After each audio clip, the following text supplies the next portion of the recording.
This is a neighborhood I grew up in. You know, I got my first job on 8th Street. I attended school in this area. And my childhood basically was embedded in this neighborhood. It is embedded in this neighborhood. Watched 8th Street when it was in its heyday.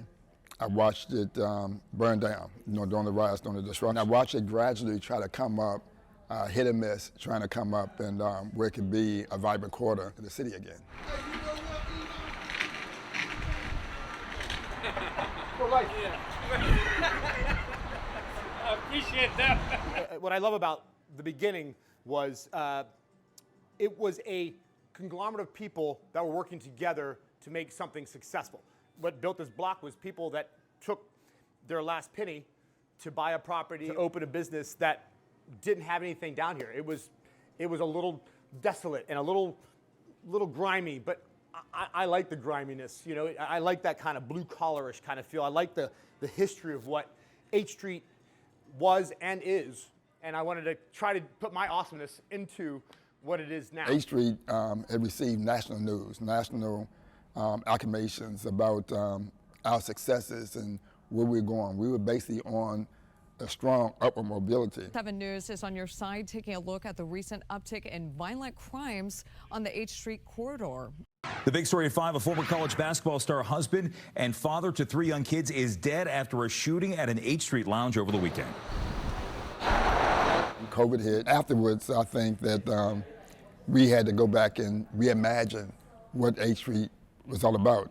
Community is huge. Weirdly enough, being part of the community is not just somebody that lives in the area. It's also people that live in the streets. And one thing that I can say is, if somebody comes in here and says, I need some water, or I need a place to use the restroom, if I need some food,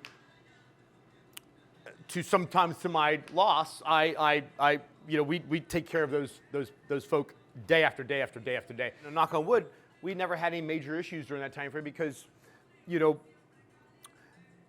there were people looking out for us at all times of the day. And that part, I think, is also part of the community. My wife and I built something that is a safe place for any person. It was kind of cool talking to them about that whole experience. So we try to have this party once a month on 8th Street where I'll DJ at different bar and we collect a little cover charge. Part of it goes to Chance, the Chamber of Commerce, and then the other part of the money goes to Ward 6 PTA. Just trying to boost business on 8th Street, just kind of, get people out of the house. We're trying to show this is what community is all about. That's what we're trying to do. We still have work to do. We still have a lot of work to do. All we have to do is be willing to do the work. That's what I'm willing to do, and I hope other people are willing to do the same. When it comes to cleaning, my father used to always throw this thing at me. It's not hard to clean the world. If everybody be responsible for their property, if everybody clean the front of their front door and the back of their front door, the world will be clean overnight. That's this concept. If everybody do what they're supposed to do in front of their properties, the world will be clean. And that's the same thing with anything that go on in our neighborhood. If everybody's responsible and mind their business in a good way, and they mind their business, that we can clean this stuff. Any challenge that we have, we can clean it up overnight.